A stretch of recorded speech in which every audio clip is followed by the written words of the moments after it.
pumping where they'll be coming down through the start-finish area?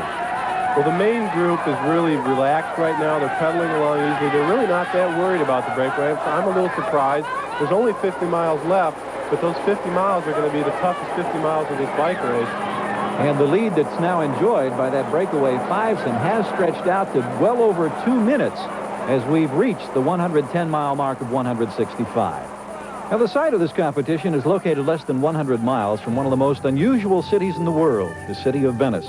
Built more than 1,000 years ago as a means of defense against invading enemies, Venice is a city of islands linked by hundreds of bridges and countless miles of waterways.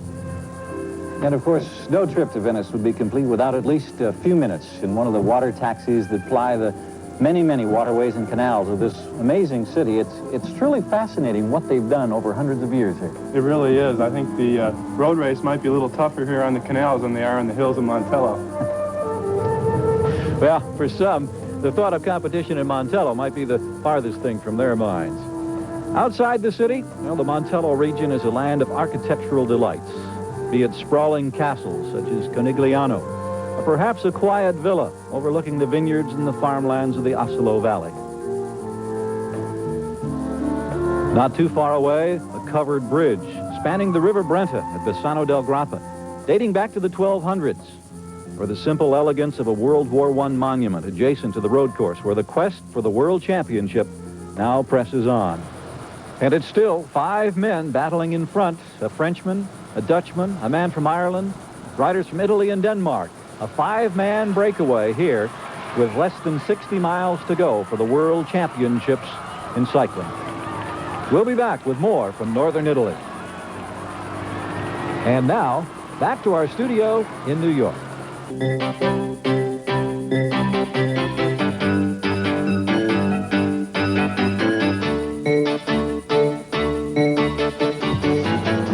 Back in Montello in northern Italy for continuing coverage of the World Championships, the road edition. I'm Gary Gerald along with Mark Gorski, and prior to the start of this professional event for men today, there were also road races for both men and women amateurs. Well, we were expecting a very strong performance by the U.S. women, led by Rebecca Twigg, who was a silver medalist in the Los Angeles Olympics. But that was not to be the case. In fact, it turned out to be a showdown between the Italian rider Maria Canines, number 59, and Frenchwoman Jeannie Longo, number 32, with Longo producing her first ever World Championship performance. The Americans tried to chase down the breakaway by Canines and Longo, but without success. Twigg ended up a disappointed 15th. They've been riding well in the hills the whole year, and you know, I don't think the race is any harder than last year. I just don't think that I was in shape. In the men's amateur race, a couple of major crashes proved to be the big story. The Americans were not a factor. This was one of the early pileups, and it was a spectacular one, with nearly 20 riders down in a massive heap. Then later on, there was a second crash of lesser significance, but it was a long day for the Americans, and it was Lech Piasecki from Poland who won the gold. Surprisingly, the East Germans and Russians were not a factor in this race either, neither of them finishing in the top 20. But in the 100-kilometer team time trial, a distance of just over 60 miles, the Soviets came back with a world record 4-man performance. The Italian team, shown here passing the disappointing American team, which finished 20th place, were the last remaining team to have a chance to beat the Soviets. They were unable to do that and finished 3rd. And as we return now to action in the men's professional race, remember the total distance, 165 miles. We're down to within 20 miles to go. The American contender, Greg LeMond, seen in the center of the pack. And, Mark, look at all the blue jerseys, the Italian riders in force. Well, this is an interesting portion of the race, Gary. The Italians are lining up. I think they're censoring a dangerous point in the race with LeMond and the 2 Irishmen at the front. One man and a top contender, however, now on the sidelines, Bernard Hinault, 5-time winner of the Tour de France, having an off day today. He is now out of the competition. And here's Jorgen Markussen of Denmark trying to make a break, trying to open up an advantage here on the climb on this, the 17th of 18 circuits. Remember, it's more than 9 miles per lap. Stephen Roach, followed here by Greg LeMond, are chasing Markussen down. LeMond seems to be very much in control right here. All of this now after 6 hours in the saddle. Greg LeMond, who 2 years ago stunned the world with a world championship performance, the first time for an American ever to win the gold medal. He was second the preceding year. Last year in the World Championships, not a strong factor, but he appears to be riding strong in a commanding position now as he keeps his eye on Marcuson. It was just a few years ago that LeMond and my colleague Mark Gorski frequently battled in road events. Mark had a chance to visit with Greg. The first thing I got to ask you, Greg, is when we were riding races together back in, we were 15, 16 years old, did you ever dream that you'd be the $1 million man, $1 million cyclist, winning the World Championships and second in the Tour de France?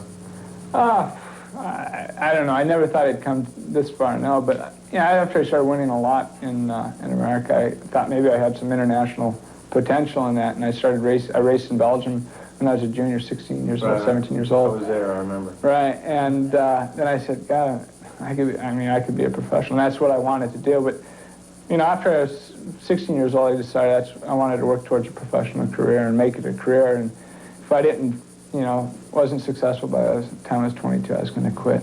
That's what I told myself. So I went full bore, and I'm still at it. I've seen cycling growing as a sport in the United States, a good deal of which is due to you. I think we're on the verge of an explosion in this sport, and I'd like to know where you think it's headed. I hope it's headed for a big growth. I hope it gets as big as, say, jogging or, even tennis. I mean, that's really hoping for a lot. But if cycling gets half that size, half the size of jogging, it's going to be a very big sport. And I think it has the potential to be. I think that, a lot of people ask why I don't race in America more often.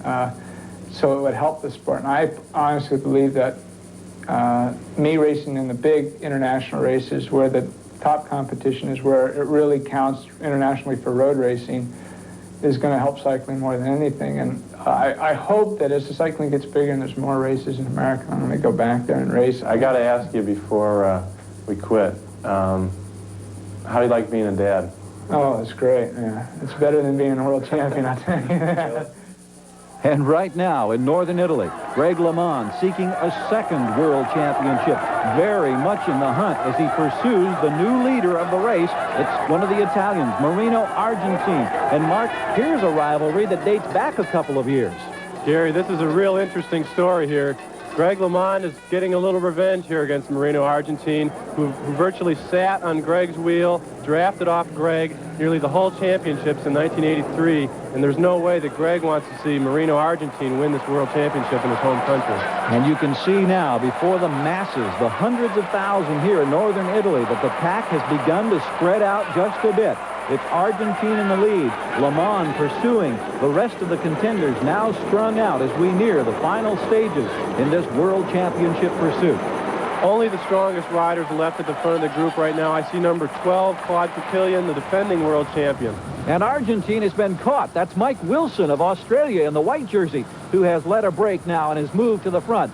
Argentine dropping back a few positions. LeMond just back behind him with a world championship gold medal on the line. We're nearing the final stages here in northern Italy. We'll be right back.